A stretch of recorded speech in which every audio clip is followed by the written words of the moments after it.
Selamat pagi teman-teman. Berjumpa kembali dalam ibadah Sekolah Minggu Lovely GKM Gloria. Selamat beribadah.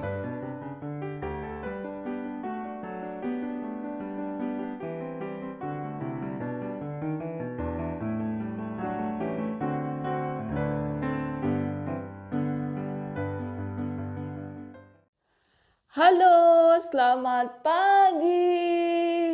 Apa kabar kalian? Rasa Ina yakin hari ini kalian dalam keadaan sangat amat baik. Puji Tuhan. Adik-adik, kita akan mulai ibadah kita. Dan kita akan berdoa terlebih dahulu. Setelah itu kita akan bersama-sama memuji nama Tuhan ya.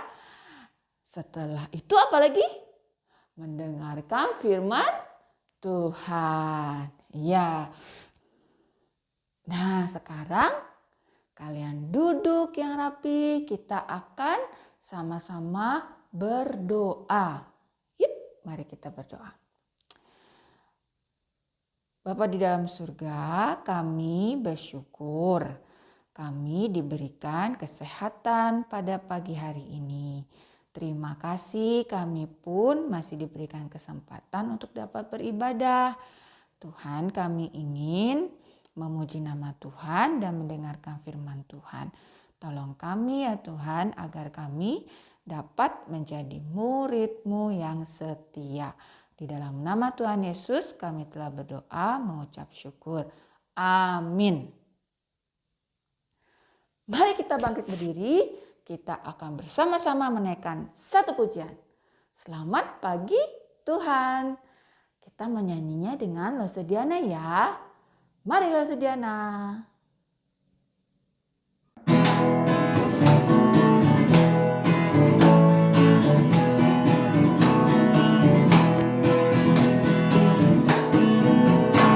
Selamat pagi Tuhan, tak lupa terima kasih. Tuhan telah pelihara kami setiap hari. Matahari bersinar, burung-burung bernyanyi, bertambah-tambah cintanya. Selamat pagi Tuhan, tak lupa terima kasih. Tuhan telah pelihara kami setiap hari.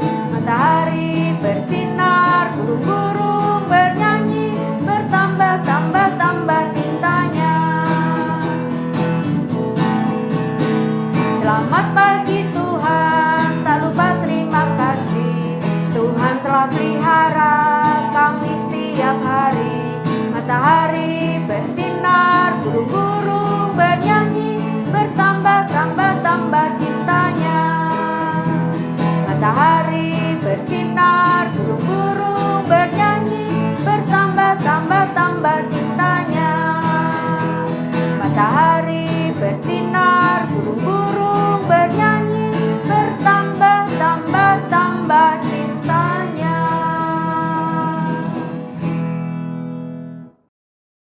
Jojo mana ya? Katanya mau temenin Lause sekolah minggu online. Tapi kok belum datang juga sih?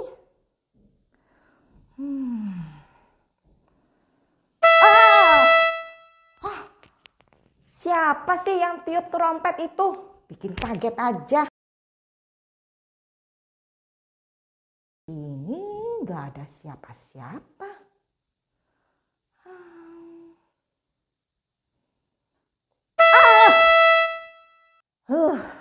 Berisik sekali.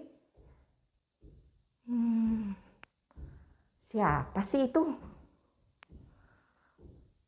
Adik-adik, apa kalian melihat ada orang di sekitar sini? Hah? Di mana? Di sini?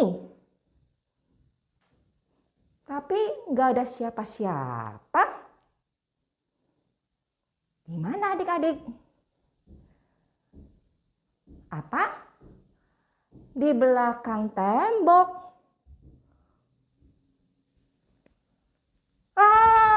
Jojo!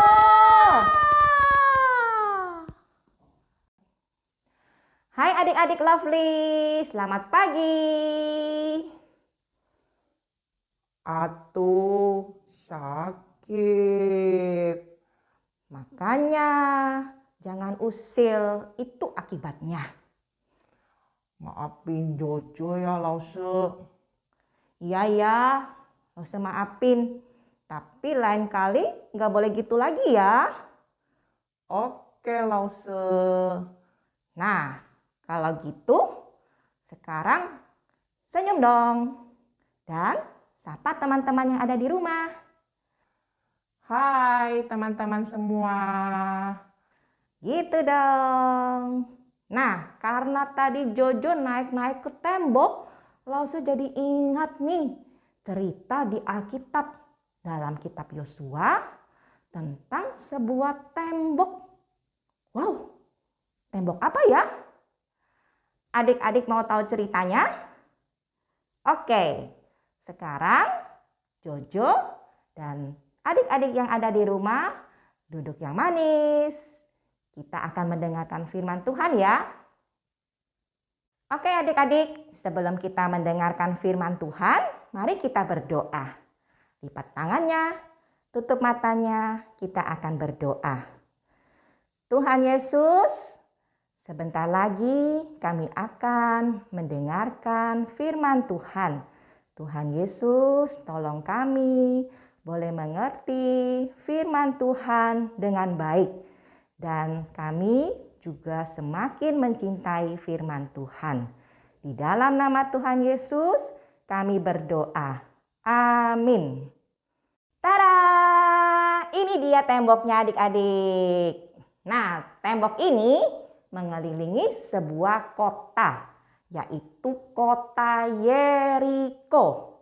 Karena itu, tembok ini dinamakan tembok Yeriko. Ayo kita sebutkan bersama-sama ya. Tembok Yeriko. Bagus sekali adik-adik. Nah adik-adik, Tuhan berjanji kepada bangsa Israel untuk memberikan kota Yeriko kepada mereka. Tapi bagaimana ya caranya mereka bisa masuk dan merebut kota Yeriko? Karena kota Yeriko ini dikelilingi oleh tembok yang sangat besar, juga tebal, kuat, dan sangat tinggi. Dan waktu orang-orang Yeriko tahu bahwa bangsa Israel akan merebut kota mereka, mereka cepat-cepat menutup pintu gerbang kota. Tidak boleh ada orang yang keluar, juga tidak boleh ada orang yang masuk ke dalam kota. Semua orang Yeriko harus tinggal di dalam kota. Orang-orang Yeriko ini mereka sangat takut kepada bangsa Israel adik-adik. Kenapa ya? Karena mereka sudah pernah mendengar dan mereka tahu kalau Tuhan selalu menjaga dan menyertai bangsa Israel. Nah adik-adik, waktu itu bangsa Israel dipimpin oleh Yosua. Yosua adalah seorang yang sangat mengasihi Tuhan. Yosua percaya kalau Tuhan pasti akan menolong bangsa Israel. Dan ternyata benar adik-adik, Tuhan memberitahukan sebuah rencana kepada Yosua untuk merebut kota Yeriko. Apa ya rencana Tuhan? Jadi Tuhan berkata kepada Yosua supaya bangsa Israel berbaris mengelilingi tembok Yeriko 1 kali selama 6 hari. Selama mengelilingi tembok, tidak boleh ada yang bicara. Semua diam. Shh. Hanya para imam yang meniup sangkakala. Lause, sangkakala itu apa sih? Nah, sangkakala itu seperti trompet adik-adik, terbuat dari tanduk domba. Seperti gambar ini nih. Pada hari yang ke-7, bangsa Israel harus mengelilingi tembok Yeriko sebanyak 7 kali adik-adik. Dan mereka harus tetap diam. Tidak ada yang boleh berbicara. Waktu mereka mendengar bunyi sangkakala, mereka harus berteriak dengan keras. Maka tembok Yeriko akan runtuh adik-adik. Dan kemudian bangsa Israel harus berlari masuk ke dalam kota Yeriko. Nah, ketika Yosua memberitahu bangsa Israel apa yang harus mereka lakukan, kira-kira mereka mau taat nggak ya adik-adik? Ternyata bangsa Israel, mereka semua tidak ada yang protes, tidak ada yang mengeluh, tidak ada yang mengomel. Mereka semua taat kepada Tuhan dan mereka melakukan perintah Tuhan.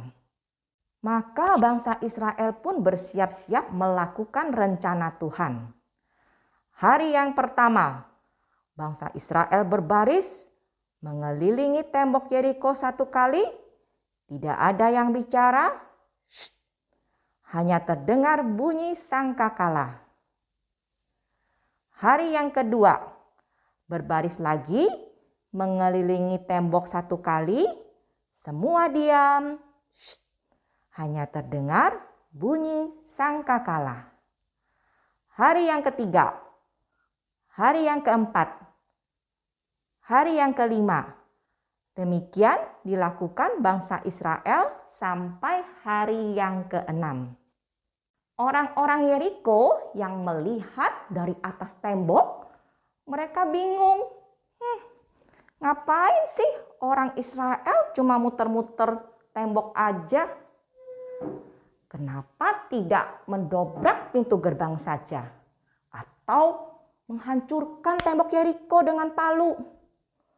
Mereka tidak tahu adik-adik bahwa sebenarnya ada rencana Tuhan yang besar. Pada hari yang ketujuh, bangsa Israel kembali berbaris. Kali ini mereka mengelilingi tembok Yeriko sebanyak berapa kali adik-adik? Ya, sebanyak 7 kali. 1, 2, 3, 4, 5, 6, 7. Waktu terdengar bunyi sangkakala, mereka bersorak, mereka berteriak dengan keras. Yeay! Dan apa yang terjadi adik-adik? Lihat, tembok Yeriko runtuh. Tembok Yeriko yang sangat besar, kuat, tebal, dan tinggi itu akhirnya hancur. Semua orang Israel berlari masuk ke dalam kota dan berhasil merebut kota Yeriko. Tuhan telah memberikan kemenangan kepada bangsa Israel. Bangsa Israel memuji-muji Tuhan karena dengan kuasa Tuhan akhirnya tembok Yeriko dapat dihancurkan. Puji Tuhan. Adik-adik, mungkin kalian heran dengan cara Tuhan meruntuhkan tembok Yeriko. Masa sih hanya dengan berkeliling tembok saja temboknya bisa hancur? Aneh bukan? Tetapi itulah yang Tuhan lakukan untuk menyatakan kuasanya. Cara Tuhan berbeda dengan cara manusia. Terkadang kita tidak bisa mengerti adik-adik cara Tuhan. Tapi satu hal adik-adik harus ingat, bahwa cara Tuhan, rencana Tuhan adalah yang terbaik buat kita, anak-anak Tuhan yang mengasihi Tuhan. Yang Tuhan mau supaya kita sungguh-sungguh percaya dan taat kepadanya. Dengan percaya dan taat kepada Tuhan, maka kita akan melihat dan mengalami kuasa Tuhan yang lebih dahsyat lagi. Haleluya. Mari adik-adik, kita akan berdoa untuk firman Tuhan hari ini. Terima kasih Tuhan Yesus, karena Engkau begitu mengasihi kami. Engkau adalah Allah yang Maha Kuasa, dan kami percaya Engkau berkuasa atas hidup kami. Biarlah hati kami selalu percaya dan mau taat kepada Tuhan. Tolong kami ya Tuhan, agar kami boleh sungguh-sungguh menjadi anak Tuhan yang menyenangkan hati Tuhan. Terima kasih Tuhan Yesus buat firman Tuhan hari ini. Di dalam nama Tuhan Yesus kami berdoa. Amin. Oke adik-adik, sampai di sini dulu firman Tuhan hari ini. Kita ketemu lagi nanti. Sampai jumpa. Dadah.